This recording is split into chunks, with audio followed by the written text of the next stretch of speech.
오늘 말씀은 요한복음 14장 6절 말씀입니다. 봉독하겠습니다.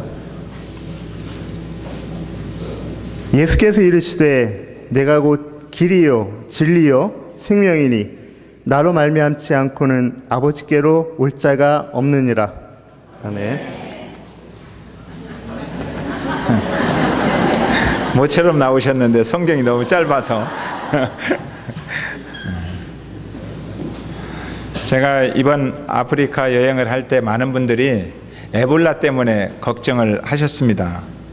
근데 에볼라가 발생한 지역은 서부 아프리카고 제가 다녀온 곳은 중부 좀 남쪽 적도 아래입니다. 그래서 에볼라와 아무런 상관이 없는, 그 나라 사람들은 에볼라에 신경도 쓰고 있지 않는 그런 나라에 다녀왔습니다.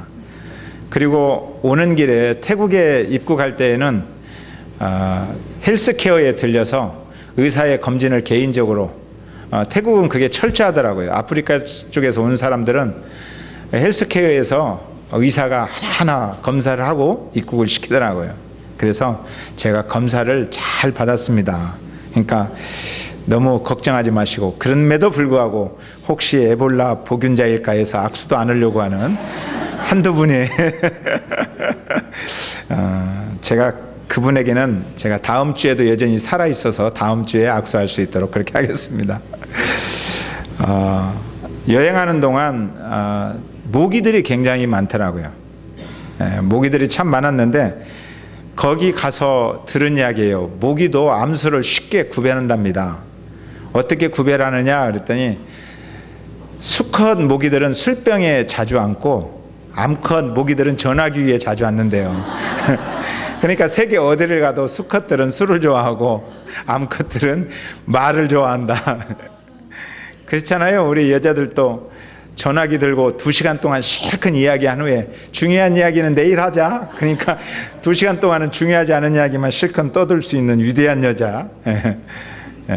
근데 말이 참 중요하죠.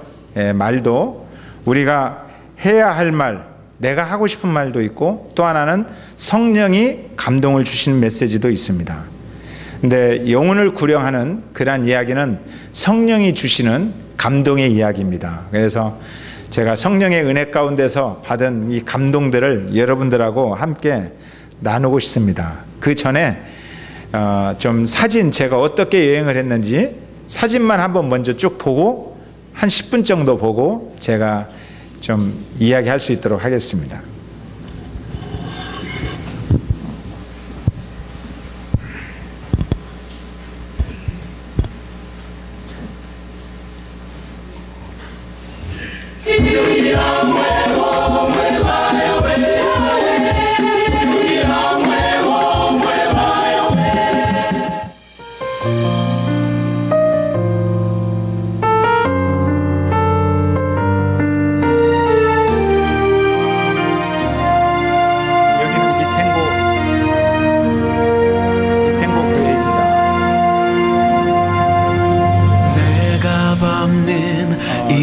출발할 때 이 교회를 이렇게 그리고 선교관을 방문할 목적으로 우리들이 출발했습니다.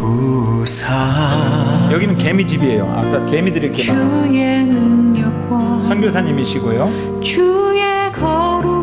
그리고 도착하는 날 이제 예배를 준비하면서 함께 일하는 형제들과 함께 저도 마이크도 설치하고 테스트도 하면서 함께 일을 했습니다.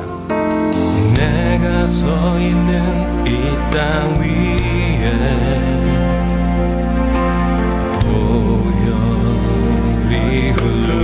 선교관과 교회를 배경을 해서 돌아다니면서 찍었고, 잔치를 위해서 이제 자매들이 음식을 준비하는 그런 과정입니다.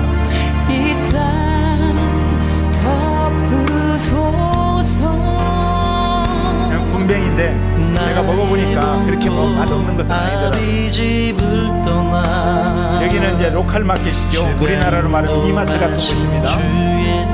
자양시장 같은 곳. 거기 있는 선교사님들과 저녁을 같이 먹으면서 이야기를 나누고요. 다음날 예배하는 그런 내용입니다. 거기 있는 선교사님들과 함께 사진을 좀 찍었습니다.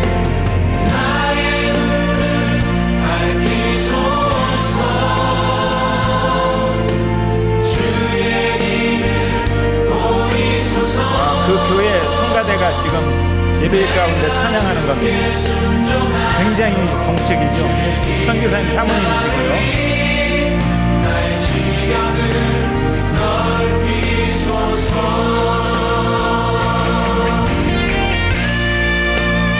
저도 대열에 좀 끼어서 같이 찬양해 보려고 했는데 말을 잘 몰라서 춤만 췄습니다.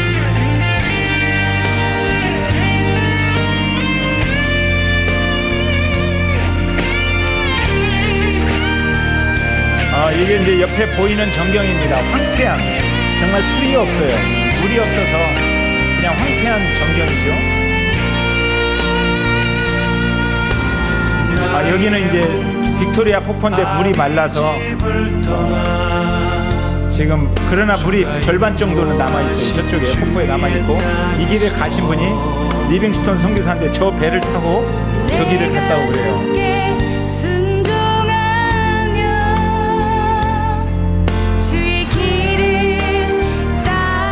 여기는 빅토리아 폭포입니다. 지금은 건기철 끝판이라 물이 적어서, 수량이 적어서 폭포가 이 정도밖에 물이 흐르지 않지만, 비가 올 때는 이쪽에 지금 바위로 있는 이 모든 것이 꽉 차서 물이 흘러 넘치는 곳이라고 말합니다. 이 길을 따라 우리 리듬의 선배 리빙스톤 선교사께서 올라오셔서 이 위에 있는 짐바브웨 부족들에게 복음을 전하셨습니다. 참 이곳에 와서 이러한 감정들을 한번 돌이켜볼 수 있다는 게 얼마나 감격스러운지 모르겠습니다. 같이 왔더라면 참 좋았을 텐데. 목자 여러분 사랑합니다. 여기 이제 물이 평소에는 떨어지는 곳인데 물이 말라서 저렇게 물이 없는 겁니다.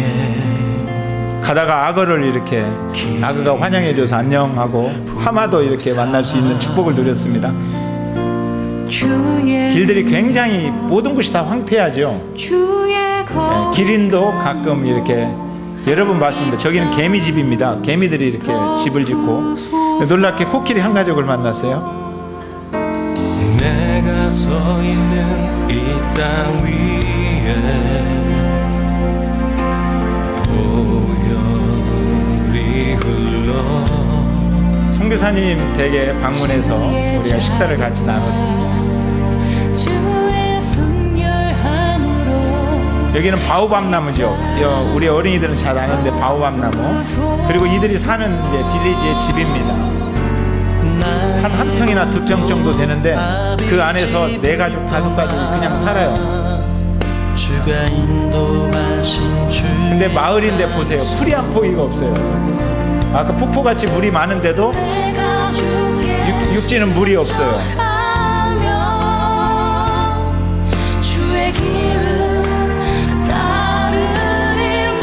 할머니가 지금 빨래를 하는 것 같은데 물이 없으니까 저기에다 꽉 짜서 저렇게 그냥 있는 것 같아요.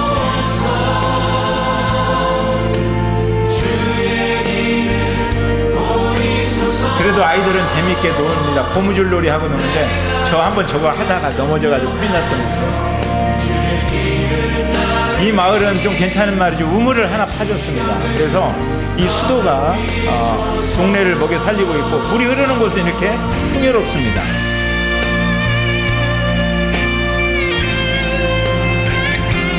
여기도 아마 빨래하는 것 같아요. 근데 물이 저만큼밖에 없는 저것으로 빨래를 하는 거예요.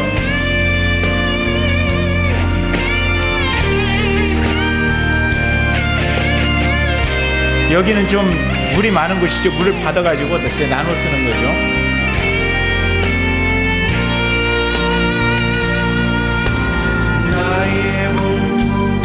아마 신혼집을 짓는 건지 집을 이렇게 지어요. 이렇게 막 해놓고 그 다음에 두르면 집이 되는 겁니다.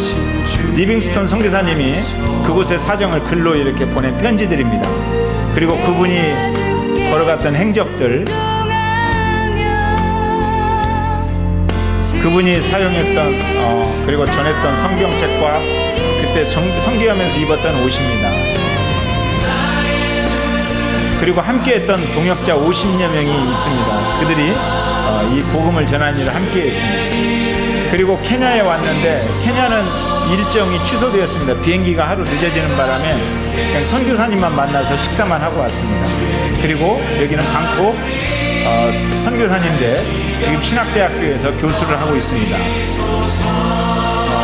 태국은 불교의 나라인데 그래도 곳곳에 이렇게 이제 교회가 세워지고 있습니다. 낮에 제가 시간이 있어서 불교 사찰하고 왕궁을 좀 이렇게 거닐었습니다. 그런데 결혼식을 거기 하더라고요. 그래서 제가 좀 사진을 찍었는데 여기는 왕궁입니다. 아마 여행하신 분들은 여기는 다녀오셨겠죠?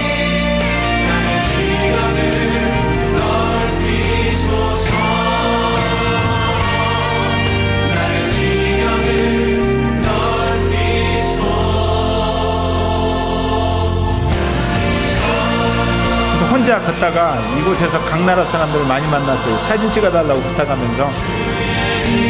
그리고 식사는 주로 제가 로컬 마켓 골목을 다니면서 이 사람들의 문화를 이해하기 위해서 이렇게 사 먹고 한 500원짜리 식사입니다. 500원, 600원짜리, 1000원짜리.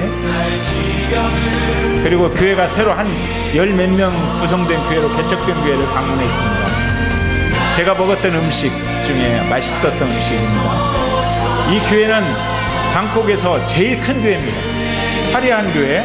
저분이 복음성가 가수예요. 공연하는 가수인데 제일 큰 교회고 미국 선교사가 와 있었고 총회장도 이제 함께 만날 수 있었습니다. 제일 큰 교회라 먹는 것도 푸짐하죠. 피자를 먹죠, 간식으로.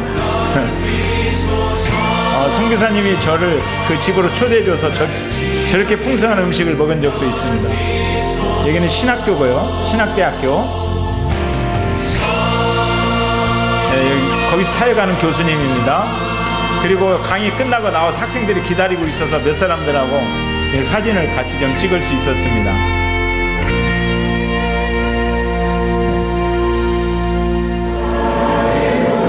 지금 예배 시간에 찬양대가 찬양하는 겁니다. 얼마나 역동적이고 온몸으로 찬양하는지 한번 보십시오. 우리는 얼마나 점잖하게 찬양하는지 한번 비교해 보세요.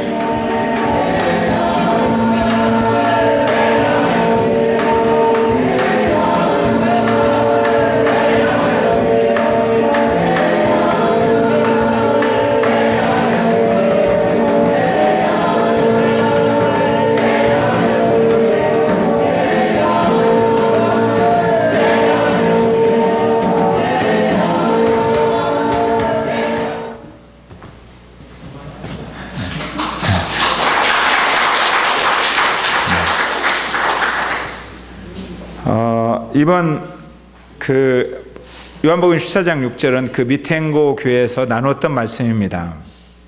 여행을 출발하기 전에 기도를 세 가지를 했어요. 첫 번째는 아프리카를 향한 주님의 긍휼하심을 보기를 원합니다. 두 번째는 아프리카의 문화와 환경을 이해하는 눈이 열리고 선교적인 필요를 보게 하여 주옵소서. 그리고 세 번째는 저와 우리 교회가 나아가야 할 선교적 방향을 보게 하옵소서. 이렇게 이제 기도를 부탁하고 저도 기도하며 출발했습니다. 그런데 방콕에서 나이로비까지 가는 비행기 시간이 너무 길고 또 우리나라로 말하면 새벽 3시 정도부터 비행기를 출발하기 때문에 엄청 피곤하고 정신이 몽롱해졌습니다. 근데 잠도 안 오고 음악을 들으려고 몽롱한 상태에서 안경을 이렇게 꼈어요. 근데 음악 소리가 안 들리는 거예요. 이상하다, 왜 안 들리지? 다시 꼈어요. 안 들려요. 그랬더니 옆에서 선교사님이 목사님 헤드폰을 껴야지요. 헤드폰을 껴야 들리지 안경 낀다고 들리겠습니까? 제가 그럴 나이는 아직 안 되었는데 그래서 한참 웃고 음악을 들으면서 제가 중요한 것을 생각하게 되었습니다. 저의 기도 제목을 보니까 전부 다 보는 데 초점이 맞춰져 있었습니다. 가서 무엇을 보자, 무엇을 보자, 무엇을 보자. 그런데 성령께서 제게 은혜를 주셨어요. 너는 보는 여행이 아니라 주님의 음성을 듣고 선교사님의 심성을 듣고 아프리카 사람들의 신음소리를 듣고 그들의 삶의 필요를 듣고 듣는 여행이 되었으면 좋겠다라는 감동이 되었어요. 그래서 거기에서 선교적인 방향을, 제가 여행하는 방향을 설정할 수 있었습니다. 맞다. 보는 여행이 아니라 듣는 여행이 돼야 되는구나. 그래서 들으려고 열심히 노력을 했습니다. 이 잠비아 미텐고 교회가 세워질 때 이 세워지는 동기가 참 너무 감동을 주었습니다. 13년 전에 함께 선교 훈련을 받았던 홍영기 선교사님이 4년 전에 이 잠비아에 가서 사역을 시작했습니다. 아프리카는 55개국이 있는데 침례교 선교사들이 지금 16가정이 나가 있습니다. 그러니까 선교사가 없는 나라들이 너무 많아요. 그리고 말이 기독교 국가, 이들은 다 기독교 국가입니다. 영국에서 식민지화 시키고 스페인에서 또 프랑스에서 식민지화 시키면서 기독교 국가를 만들었어요. 근데 놀랍게도 저는 리빙스톤을 너무너무 좋아하고 보고 싶었는데 그 나라 사람들은 안 좋아해요. 기억도 하기 싫어해요. 왜 그런가 했더니 복음을 들고 오면서 부라는 이름으로 그들에게 총을 들고 와서 그들을 잡아갔습니다. 그리고 교회는 합법적으로 흑인들은 영혼이 없다. 노마 교황청과 성공회와 이런 몇 단체에서 공식적으로 그들의 활동을 지지해 줌으로 인해서 흑인은 영혼이 없으니까 잡아가도 되잖아요. 그래서 노예로 잡아다 팔 수 있도록 합법적인 지원을 해줬습니다. 거기 가서 종교가 잘못되면 아편이구나 이란 것을 새삼 느낄 수 있었어요. 그래서 안 좋아하더라고요, 리빙스톤을. 그러니까 기독교까지만 너무 이 기독교와 먼 나라들. 그래서 정말 선교사가 가야 하는 나라구나. 그런 것을 새롭게 이렇게 느꼈습니다. 그 교회가 이제 세워질 때 그 선교사님이 4년 전에 거기 가서 많은 영혼들을 구령했고 이제 교회와 선교관과 신학교가 세워져야 됩니다 라는 이야기를 파송한 교회 목사님하고 이야기를 나눴어요. 그래서 그 목사님께서 설교 시간에 선교에 관한 이야기를 했습니다. 그리고 그 교회에 관한 이야기를 했어요. 그리고 몇 주가 지나서 2달쯤 지났을 때 89세 된 권사님 한 분이 목양실을 두드렸어요. 어쩐 일이세요, 권사님? 그러니까 그 권사님께서 목사님, 저는 선교의 설교를 들으면서 제 마음이 이렇게 감동을 받기가 처음입니다. 내가 살면 얼마나 살겠습니까? 89년을 살아왔는데 그 설교를 들은 후에 몇 날을 기도하는 중에 그 지역에 내가 살아온 인생을 드리고 싶다 이런 감동을 받았습니다. 내가 육체적으로 무슨 삶을 드리겠습니까? 그러면서 내가 이건 교회에 드리는 헌금이 아니라 목사님께 드리는 헌금입니다. 그러니까 교회에 광고하지 말고 이름도 밝히지 말고 목사님께서 자유롭게 그 지역을 위해서 사용하십시오 하고 6천만 원을 헌금하고 갔어요. 6천만 원이 놀라지도 않아요. 큰 돈입니다. 6천만 원. 저에게는 물론 여러분에게는 적은 돈일지 모르지만 저에게는 그냥 헉 소리가 나오는 큰 돈입니다. 근데 그 권사님은 자녀가 없이 홀로 사는 분입니다. 굉장히 외로우신 분이죠. 그리고 이렇게 재산을 많이 물려받아서 사신 분이 아닙니다. 평생을 파출부 하면서 돈 안 쓰고 꼬박꼬박 모아온 돈입니다.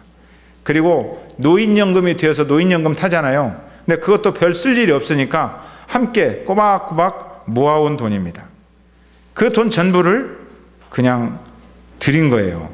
목사님께서 너무 가슴이 떨리고 눈물이 나와서 그 권사님 손을 잡고 이 돈이 정말 바르게 쓰여지기를 위해서 기도했습니다. 그리고 그 돈을 이곳 미탱고 교회로 보낸 거예요. 근데 그 미탱고 교회는 이제 그걸 기초로 세워야 되는데 건물이 굉장히 크잖아요, 보니까요. 그리고 성교관까지 세워지면서 돈이 6천만 원을 안 되는 거예요. 9천만 원이 필요한 거예요. 총 계산을 해보니까. 근데 목사님께서 설교하면서 이제 그 교회가 이렇게 세워지게 되었고 또 선교관이 세워지게 되었는데 사실 아직 3천만 원이 좀 모자라지만 그러나 믿음으로 그 일을 시작합니다. 그러면서 이름을 밝히지 않는 어떤 헌신자가 이 교회의 기초를 다지기 시작했습니다. 이렇게 설교를 했습니다. 그리고 여러분들이 남은 3천만 원을 위해서 기도해 주십시오. 저한테도 이제 기도 부탁을 같이 나눴죠. 1년 전부터 계속 같이 2-3달 이렇게 만에 한 번씩 만나서 교제하는 분이니까. 근데 얼마 후에 권사님이 다시 목양실을 방문하셨어요. 그리고 1,000만 원을 더 내놓는 거예요. 그래서 돈 또 있었습니까? 그러니까 그분이 말씀하십니다. 목사님, 저는 혼자입니다. 그래서 제가 죽으면 많은 사람들이 부담 느낄까 봐 장례비로 700만 원을 모아놓은 게 있습니다. 그리고 그동안 또 돈을 좀 계속 연금을 받아서 내가 돈도 하나도 안 쓰고 산대요. 그냥 돈 쓸 일이 뭐가 있냐 그러면서 모아놓은 돈이 1,000만 원인데 이 돈 사용하시고 내가 죽으면 가장 검소하게 간단하게 목사님께서 장례를 치러줬으면 좋겠습니다. 이렇게 말씀하셨어요. 목사님께서 그 권사님을 붙들고 많이 울었어요. 많이 울고 그러한 감동을 예배 시간에 잠깐 나눴어요. 그랬더니 나머지 2,000만 원을 예배를 듣던 안수 집사님 두 분이 감동을 받고 1,000만 원씩 주셔서 그렇게 해서 9,000만 원이 모아져서 이 교회가 지어졌습니다. 지금은 91세 되셨습니다. 그 권사님이. 그 권사님은 지금도 그렇게 부유하게 살고 있지는 않습니다. 그냥 연금 받아서 사시는 분입니다. 그런데 이분의 이름 없는 한 사람의 헌신, 여러 사람의 헌신이 아니었어요. 이 한 사람의 헌신이 많은 영혼을 주님 앞에 돌아오게 하는 열매를 맺게 하기 시작했습니다. 한 사람의 섬김이 30명의 영혼, 60명의 영혼, 90명의 영혼을 이 주님 앞에 돌아오게 했습니다. 하나님께서 가장 아름답게 살아가는 이 권사님의 생애를 축복하시리라고 저는 믿습니다. 아마 하나님 나라에 가시는 그날 이 권사님이 하신 일들을 교회들은 그때 다 비로소 알게 될지도 모릅니다. 그리고 그 아름다운 이름을 가슴에 새기고 감동이 넘치는 천국 환송 예배를 드리게 될지도 모릅니다. 저도 그분에게 연락했어요. 아직은 모르지만 그분이 천국 가시는 날 저에게도 꼭 연락해서 저도 거기 참석해서 그분의 걸어가신 발자취를 기리며 그 천국 환송 예배에 동참하게 해주십시오. 그렇게 부탁을 드렸습니다. 세상에는 열심히 노력하고 열심히 공부하고 열심히 돈을 법니다.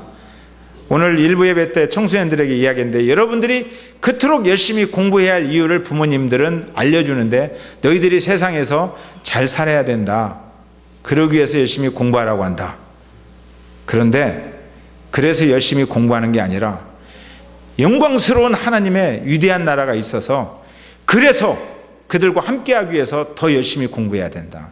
그들에게 주지 못한 책 너희들에게 주었고 그들에게 주지 못한 연필 너희들에게 주었고 그들에게 주지 못한 학교 너희들에게 주었는데 너희들이 열심히 공부하지 않으면 그건 범죄다. 그런 이야기를 나눴습니다. 세상에는 자기의 이름과 자신의 편안한 삶을 살아가는 사람들이 대부분입니다. 대부분 그런 일을 해요. 목사들도 한국에서 모이면 어떻게 은퇴 잘하고 은퇴 후에 어떻게 건강하게 살 것인가 이런 이야기를 많이 해요. 근데 제가 그런 이야기가 싫어요, 사실은. 근데 그런 이야기를 많이 할 수밖에 없는 한국 상황의 구조입니다. 그렇지만 대부분 이렇게 살지만 그러나 이처럼 멋지고 아름다운 진실로 가치 있는 인생을 사는 분들도 우리 주변에는 많이 있습니다. 하나님께서는 이들을 한 사람을 사용하셔서 엄청나고 위대한 일들을 하시는 겁니다. 아프리카를 검은 대륙이라고 하잖아요. 정말 검은 대륙이에요. 왜냐하면 제가 나이로비에 도착해서 그 사람들을 만나는 순간 제가 배고같이 흰 천사구나. 제가 한국에서 맨날 우리 집사람이나 다른 사람 얼굴 검다고 이야기를 들었는데 거기 가니까 진짜 제가 백인이더라고요. 우리 딸이 가면서 선크림 큰 걸 주었어요. 좋은 거라고. 가면 듬뿍듬뿍 꼭 바르라고. 근데 거기 딱 가니까 내가 왜 선크림 발라야 되지? 근데 아프리카 사람들도 놀랍게 선크림을 바르더라고요. 그들도 여전히 얼굴이 까매서 땀 안 흘릴 줄 알았더니 여전히 땀 흘리면서 눈물 흘리며 웃으며 우리와 똑같은 그런 사람이더라고요. 여전히 좋으면 서로 끌어안고 울고 슬프면 눈물 흘리면서 어깨 두드려주면서 위로해주고 아픈 사람 손을 얹고 기도해주고. 거기는 적도 부근이기 때문에 굉장히 더운 줄 알았습니다. 근데 덥지 않고 뜨거웠습니다. 너무너무 뜨거워서 나갈 수가 없어요. 햇빛 아래 눈이 부시고 그러니까 눈이 충혈될 수밖에 없어요. 너무 뜨거우니까. 이렇게 뜨겁게 사는구나. 근데 수도에는 이렇게 수도 시설이 되어 있어서 도시는 물이 있습니다. 물론 그날 저녁 전기도 나가고 또 물도 중단되고 마음대로 쓸 수는 없지만 그래도 물이 있어요. 그리고 전기가 있어요. 근데 빌리지에 가면 전기도 없고 물도 없습니다. 6개월 동안 우기가 있어서 비가 오면 아까 그 황폐한 땅이 푸르러집니다. 완전히 변합니다. 푸른색으로 쫙 변했다가 6개월 동안 건기가 되면 완전히 말라가는 거예요. 다 죽어버리는 거예요. 그리고 뿌리를 4m, 5m 내린 아카시아 종류 나무만 살아남는 거예요. 이스라엘 백성들이 광야를 갈 때 아카시아 종류의 나무, 시띠나무만 살아남은 거예요. 아, 그래서 시띠나무로 언약궤를 만들 수밖에 없구나. 다른 나무는 다 죽어버리니까. 그리고 큰 물이 고였던 호수들이 메말라가는 겁니다. 계속 메말라가서 물이 줄어들어요. 그러면 그 물 때문에 모든 동물들이 물 중심으로 다 와요. 악어도 오고 임팔라도 오고 버팔로, 코끼리, 기린, 그리고 그 동물을 따라서 사자도 와요. 물속에는 하마와 악어들이 있어요. 그래서 사람들은 수영도 못합니다. 물이 있는데 수영도 한 명도 못해요. 이렇게 동네 흐르는 개천은 괜찮을 것 같은데 거기서도 낚시를 못하고 위에 높은 데 사더라고요. 그래서 왜 그러냐니까 악어가 튀어나올지 모른다는 거예요.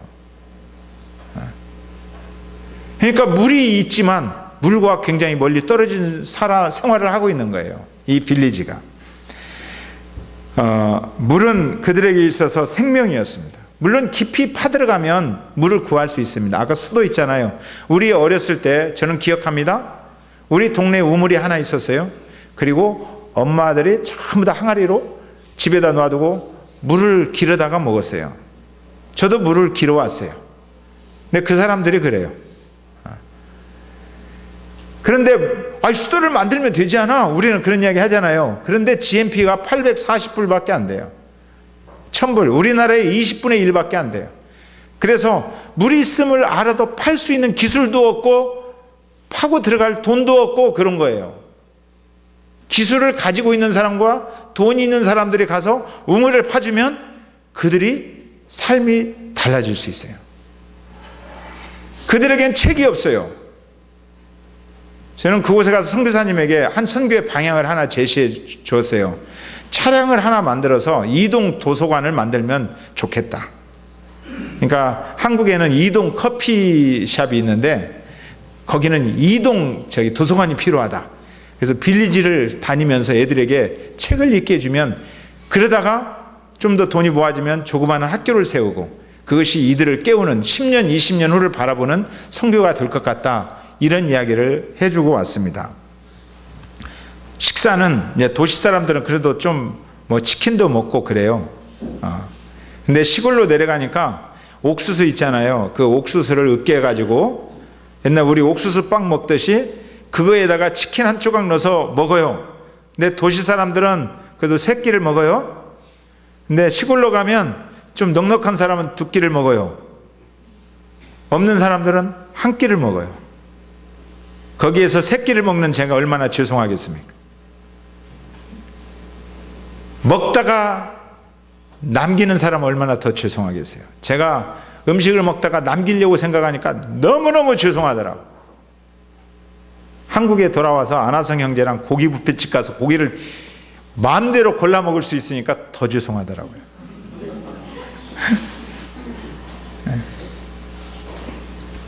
냉장고에 음식 쌓아두고 버리는 분들은 더 죄송한 마음 갖고 살기를 바랍니다. 그들과 함께하면서 아직도 이 세상에는 굶주린 사람이 이렇게 많고 목마른 사람들이 이렇게 많고 그래서 목마르고 배고픈 사람들에게 주님은 누군가를 보내기를 원하시고 함께 나누기를 원하시고 주님은 이들에게 긍휼한 마음을 가지고 세상 모든 민족과 열방이 구원을 얻기까지 그들을 찾아갈 사람을 찾고 계시는 그런 모습을 들을 수 있었습니다. 오늘 이렇게 읽은 말씀은 미탱고 교회에서 나눈 이야기인데요. 예수님의 제자 도마가 예수님에게 물어봅니다. 주여, 어디로 가시는지 우리가 알지 못하겠습니다. 주님이 가신다고 하는데 어디로 가는지 알지 못하겠다는 거예요. 이런 신앙을 가지고 있으니까 부활하신 주님이 찾아와도 주님, 내가 내 눈으로 보고 확인하고 내 손으로 만져보고 주님의 그 상처난 옆구리에 손을 넣어보고 그래야 믿겠습니다. 말로만은 못 믿겠습니다. 이랬어요. 이 답답한 제자들에게 예수님께서 들려주신 메시지입니다. 예수께서 이르시되 내가 곧 길이요 진리요 생명이다. 나로 말미암지 않고는 아버지께로 올 자가 없다. 무슨 뜻이에요? 저는 예전에 어린 시절에 부모님으로부터 또 어떤 목사님으로부터 좋은 신앙이란 주의를 잘 지키는 것이다. 성수주의라고 11조를 잘 드리는 것이다. 봉사도 열심히 하는 것이다. 이게 진짜 좋은 신앙이다. 이렇게 배웠어요. 좋은 것을, 규칙들을 잘 지키는 것이 신앙이다. 그런데 지금은 아니라는 걸 압니다. 신앙이라는 것은 예수님을 바라보는 것입니다. 신앙이라는 것은 예수님이 가신 길을 따라 걷는 것입니다. 신앙이라는 것은 예수님과 함께하면서 손에 손을 잡고 그분과 함께 걷는 길입니다. 그래서 예수님을 바라봐야 내가 걸어갈 길이 보입니다. 내가 좋은 규칙을 지켜서 내가 잘 믿는 것이 아니라 예수님을 바라봐야 잘 믿을 수 있다 이거예요. 우리가 아무리 공부해도 진리가 될 수 없습니다. 제대로 알려면 예수님을 바라봐야 제대로 알게 된다. 인생의 진리, 인생의 모든 지식은 예수님을 바라볼 때 가능하다. 이런 이야기예요. 살아가면서 내가 아무리 생명 있게 살아가려고 해도 그 인생이 건조한데 내 심장이 뛰는 생명력 있는 그러한 삶은 예수님을 바라볼 때 가능하다. 이런 이야기예요. 예수님을 바라보지 않으면 아무리 열심히 살고 바르게 살려고 해도 바르게 살아갈 수 있는 길을 발견할 수도 없고 아무리 열심히 공부해도 바른 지식을 획득할 수가 없고 아무리 내 가슴 심장이 뛰는 생명력 있는 삶을 살려고 해도 그렇게 살아갈 수가 없다. 이런 뜻이에요. 예수님을 주목하고 예수님을 바라보는 것, 이것이 신앙이다. 이런 말씀을 들려주는 겁니다. 예수님이 계신 곳이 하나님이 계신 곳이에요. 예수님이 계신 곳이 내가 있어야 할 곳입니다. 예수님의 영광이 하나님의 영광이고 예수님의 영광이 우리가 받아야 할, 우리가 누려야 할 영광입니다. 예수님이 십자가에서 피 흘리면서 닦아놓은 이 처소 위에서 아버지와 그의 아들과 그의 자녀들이 손에 손을 잡고 함께하면서 교제하는 그 임마누엘의 교제, 그 교제가 교회입니다. 우리 교회가 그런 교회예요. 예수님께서 이 교회를 이 땅에 태동시키기 위해서 정말 영광스럽고 위대한 하나님 나라를 떠나서 힘들고 어려운 이 땅을 찾아오셨습니다. 그래서 이 땅에 교회가 생겨난 것입니다. 우리가 어렸을 때 우물 하나 있는 동네 우물로 물을 길러 다니고 배고파서 옥수죽을 먹고 공부를 해야겠는데 책이 없고 옷을 입어야 되는데 겨울은 추운데 옷이 없어서 두꺼운 옷에 이렇게 닦으면서 누렇게 이 옷을 만들고 있을 그때에 누군가 우리 민족을 향해서 찾아오신 분들이 있습니다. 그들이 찾아와서 우물을 개선해주고 학교를 지어주고 책을 사주고 병을 고쳐주고 기술을 가르쳐주고 예수님을 알려주었습니다. 그래서 이 땅에 교회들이 생겨났고 우리가 오늘 이렇게 사는 겁니다. 우리가 이 처소에 모여서 거룩하게 하나님의 이름을 높이며 예배하는 것입니다. 그런데 이 지구촌에는 아직도 우리를 기다리는, 누군가를 기다리는 많은 사람들이 있습니다. 주님은 이 사람들에게 가야 할 사람을 찾는 거예요. 어디에서 찾겠습니까? 교회 밖에서 그런 사람을 찾겠습니까? 교회 안에서 그 사람들을 찾겠습니까? 주님은 다른 곳에서 그 사람들을 찾는 것이 아니라 교회 안에서 교회를 부르고 계시는 겁니다. 교회들에게 내 건물을 멋있게 짓고 내 시설을 잘 갖추고 내 이름과 우리의 편안함을 위해서 이렇게 살아가려고 하는 교회들에게 너희들이 열심히 인생을 살고 열심히 모으고 열심히 공부하지만 그러나 삶의 방법은 틀렸다. 열심히 노력해서 열심히 모아서 나누면서 살아라. 이렇게 말씀하시는 거예요. 더불어서 살아라. 여행하는 동안 주님께서 저에게 들려주신 많은 이야기들이 있어요. 그리고 선교사님과 정말 나누면서 선교사님들이 펑펑 울면서 제 가슴속에 기대고 제가 그 빅토리아 폭포에서 그분을 다 끌어안고 2시간 함께 이야기 나눴던 이야기들을 들려주고 싶습니다. 선교사님의 이야기, 그리고 그들에게 어떻게 책을 주고 싶고 그들과 함께 이렇게 선교의 손길을 기다리는 눈망울, 그걸 쳐다보면서 들은 그런 이야기들, 그걸 여러분과 함께 나누고 싶어요. 근데 오늘 다 나눌 수는 없어요. 특별히 리빙스톤이 걸어갔던 그 가치 있는 발걸음, 그것을 따라서 함께 걸어갔던 탐욕은 빼고, 지금도 그 밑에 있는 남아프리카 백인 교회는 흑인들이 들어갈 수 없습니다. 지금도 구별되어서 그렇게 살죠. 그런데 거기에서 느꼈던 이 마음들을 제가 다음 주에도 좀 더 나누고 앞으로도 나눌 기회 있으면 계속 나누고 싶습니다. 제가 이렇게 여행하는 동안 여행을 위해서 여러분들이 기도해 줬고 후원해 줬고, 그래서 정말 감사드리고 견고함에 흔들리지 않아서 감사하고, 또 빈자리를 이렇게 메꿔주신 여러 유재영 목사님과 강금현 목사님에게도 제가 감사를 드립니다. 그리고 기도해 주신 여러분께 진심으로 감사를 드립니다. 오늘은 여기까지만 하고 찬양하십시다.